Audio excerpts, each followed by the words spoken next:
Hey everybody, it's me, Angel Benton, and it is time for another edition of Angel Sudsy Recap, where we delve into the world of daytime television, and we do a few reality shows on the side, for now. And one of those daytime TV shows that we're doing is Days of Our Lives. So Days this week was actually really good. So here's what happened. So remember how last week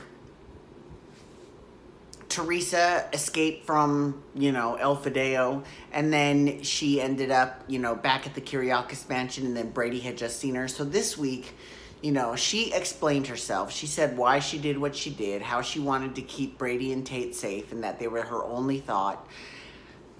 But, Brady is like, no, I love two women, blah, blah, blah. Ugh.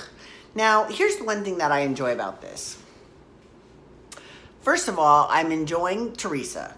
I love her. I think she is fantastic. You know what? Okay, so let's talk about Jen Lilly, who plays Theresa. Here's the thing.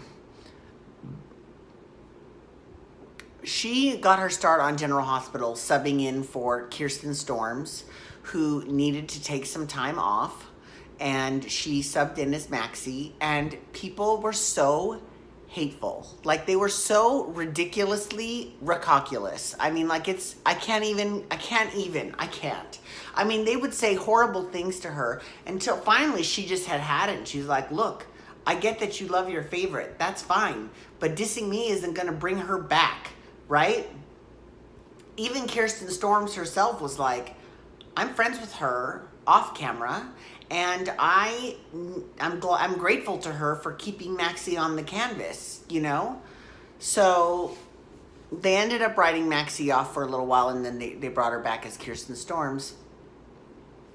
But that's when she made the leap to Days of Our Lives and played Theresa. And you know what? I love her as Theresa. I think she's doing great. With Maxie, especially back then, the character wasn't all that much, so it's not like I would say, oh, I loved her as Maxie. I mean, I thought she did a good job. I didn't think that she was awful, but I definitely prefer her as Theresa. I think she's doing a great job. And not just that, but she's not recasting she's not a recast, so she doesn't have to worry about taking someone's job and, the crazy-ass soap fans going crazy on her on social media, which is unfortunate, but that is a sad reality. Okay, so she comes back and she tells Brady, and Brady's like waffling between the two ladies, Eve and Theresa, the two sisters. But the good news is that they are using the show's history to have Marlena provide some guidance to Brady, because she says that for a long time she loved two men as well. She loved her Brady's father, as well as Roman. And so she had to kind of figure out who it was that she wanted to be with. And it probably wasn't fair to both guys that she was stringing them both along for so long. So at the end of this week, Brady basically, breaks into, but he comes into Theresa's room. Is it Theresa's room? It might be Eve's room. He broke into someone's room. Whatever. There's both of them. I think it's Eve's room. And he says that he's glad that the both of them are in there because he's come to a decision. And that was all that they showed of that storyline that whole week. But still, it was good. And then also, kind of splintering off of that storyline,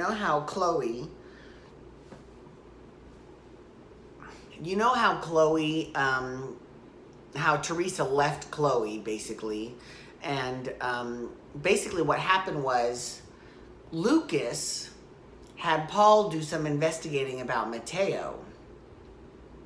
And he found out that Mateo is the bad man for El Fideo, who's a Mexican drug lord. Now, they don't know all of this hoo-ha about Theresa and where she was and all of that, and that she knows exactly where Chloe is and she's not saying shit. But Paul tells John. And at first Paul tells Will. And I love that because Will got a little bit protective and he's like, I don't want to see anything happen to you. And I'm like, I'm total team Harita. Like, I really love the two of them together. It's really gonna upset me when Paul leaves the show because he's gonna leave, and it's really upsetting. But he's so good. He's so good. Anyways, and he's so nice too. He's such a nice person. Like, he's so sweet. You know. Ugh. I love him. Okay. Anyways. So yeah. So he had a scene with Will, and then basically kind of splintering off into a different story. Okay, so Leo, because since we're talking about the gays, Leo basically has now started he started a lawsuit against Sonny. Because first he went to Kate to get some money, and Kate's like, well, when you get your lawsuit, sorry, but you know what? No belching. I haven't belched at all. Kate's like, you know, when you get your lawsuit, that's when we'll be able to talk money, because then I'll be at Titan. Because obviously right now I've got some cash flow issues now that I'm not at Demera anymore. And she did have a quick little vision of Andre, and we saw that she actually shot Vivian in cold blood, which I didn't think she did at first, but, you know, let's be perfectly honest here, okay? When it comes to someone who is willing to shoot someone, I would not put it past Kate at all. Let's not forget, you know, she was part of the little Salem, you know, unholy three with her and Sammy and Gabby, who left Nick Fallon in the Salem River to die, but he didn't die. And then, you know, she's I don't know why that they're making a big deal, because, and she was poisoning Chloe, which, don't get me wrong, I love that. But I did enjoy that she went back, that storyline back then. That was really good. I enjoyed it. I love that I have both of my hands and I can do whatever I want, because before, you know, I had my phone like this, right? Now, obviously, I can't have people call into the show just yet, but, and here's the reason why. Because I wanted to set up my iPad and then tape the show on the iPad. But goddamn, if that camera on that iPhone 10 isn't way superior than the iPad. So I'm like, okay, I get it. That's fine. So, you know, and maybe I might have someone call into my landline, because I have a landline now for the first time in like 9 years. And the reason why I have a landline is so that I can buzz people into the gate when they come, because this is a gated community, even though the gates don't always work, but lately they have been working. So now I can buzz them in because I have a landline. Anyways, where was I going? Okay, so I was talking about Kate and how, you know, it's great that I think that she told Leo that, you know, once he wins his lawsuit, so, you know, Sonny is pissed off. And here's the best part about this whole story, and this is what I love. Xander. First of all, you know, I love me some Xander. And I love that he's back, and he's back in the Kyriakis mansion. And he's walking around everywhere with no shirt on, which, you know, I love. Don't ever give him any clothes. He looks amazing without any clothes on. So just leave him, you know, as naked as possible. And he was basically saying, oh, well, it's nice to know that, you know, sexual harassment can happen to the guys too, you know, because I'm all about equal opportunity. And I thought, and it was actually very funny, and I really enjoyed that, but Justin didn't enjoy it so much. Justin basically told him if he ever mentioned his son again that he would take a tire iron to his face, which, you know,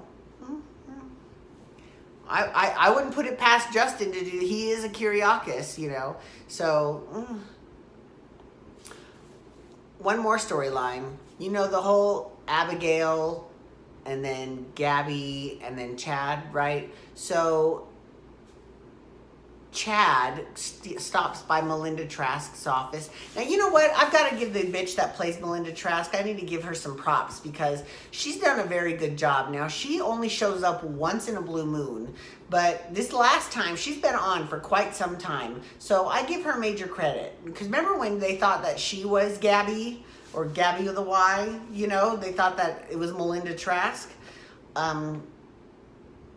So Chad basically said, look, you need to give my wife immunity or whatever, or let her cop a plea deal, because she's going to say she's guilty. So let her cop a plea deal, and then it will be a lot better for you politically than if you send another woman to prison after you've already fucked it up once.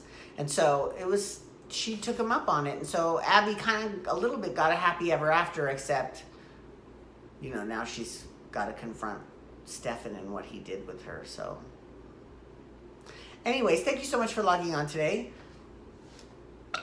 I thought I would get through this whole damn thing without a single belch. I'm sorry. Excuse me. So thank you for logging on. I do appreciate it. Please feel free to follow me on Twitter, Instagram, and Snapchat at Angel Benton. You can hashtag days or DOOL to talk days of our lives, or you can also hashtag YR to talk Young and the Restless. I'm doing that next. And you can hit that subscribe button on my YouTube channel and give this video a thumbs up. Every little bit helps. And while you're there, you can look around for my Storytime with Angel Benton series. Alrighty so much. Alrighty so much. Thanks for logging on. Have a great day. Peace out. Wabba, wabba, wabba.